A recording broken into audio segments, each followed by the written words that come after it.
біз енді бетімізге, ішімізге көп мән береміз ғой, бірақтан қыздардың мән бермейтін бір жерлері бар.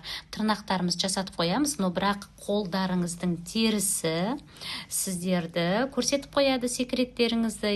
Осы қолдың, аяқтың терілері сондай теп-тегіс әдемі болсын десеңіздер, осындай бізде қолға, аяққа арналған күшті кремдер бар. Мына мен қазір аяғыма жағып отырмын. Аяғыңызда өкшеңіз кәдімгідей айна сияқты болады. Мынау кремді жағатын болсаңыздар, қыздар, самое главное, бұл табиғи өнім, емдейді. Жай ғана сіздің теріңізді жұмсартып қана қоймайды, емдейді. Міне алып жағыңыздар. Өйткені осы аяққа, қолға кейде біз мән бермей қаламыз. Бүйтіп бір қыздардың қолын қарасаң, беттері әдемі, бірақ қолдары қолдарынан көрініп тұрады, что қолына уход жасамайтын.